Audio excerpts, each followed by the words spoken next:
It's a little quiet at work, so I'm just gonna take the time to give somewhat of an explanation for my picks in the men's 100 and the women's 100.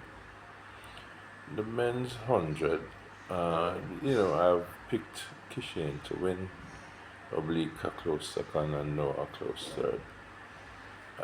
I believe if Kishin executes properly, and given that training video, if he runs like that, then it should be pretty close to what I actually predicted.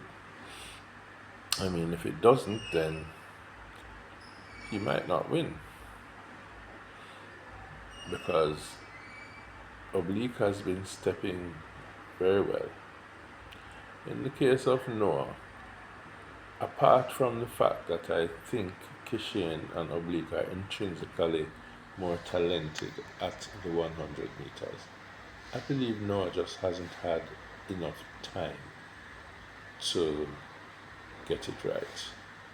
He will be better, and I think he will get down to that 9.7 again, and a slight PR.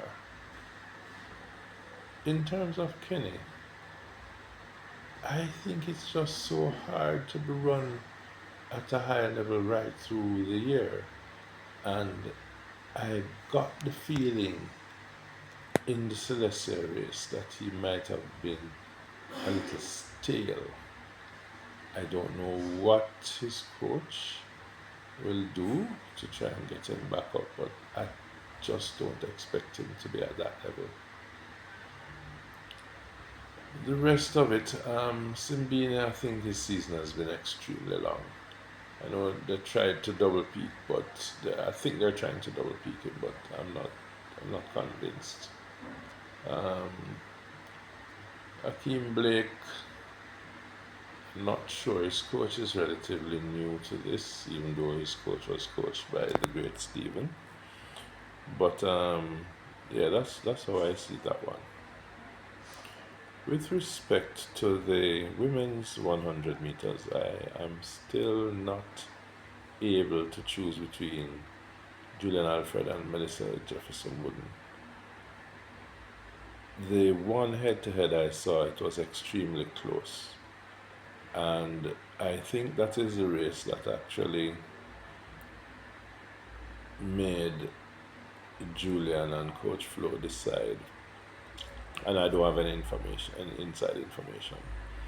I think that's the race that made Julian and Coach Flo decide to go back and get some training in, because I think they want to ensure that in the last 15 meters she's not slowing down.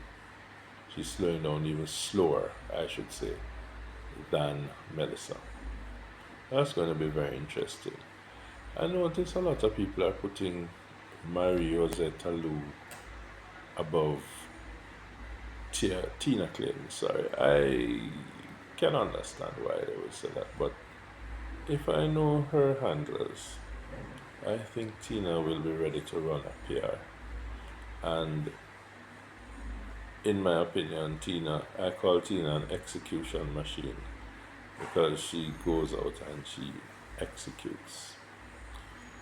Sharika, I get the feeling that she will be in 10-7 high shape. I mean, I could be wrong, but that's just my impression, and I think her team will have her as ready as she can be.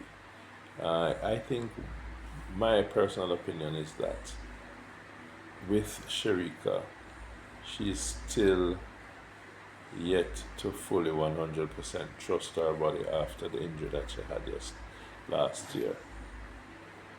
And that basically is my explanations for my picks in the men's and women's hundreds.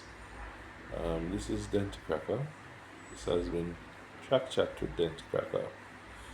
And I'll see you in the next one. Please like, share, and subscribe.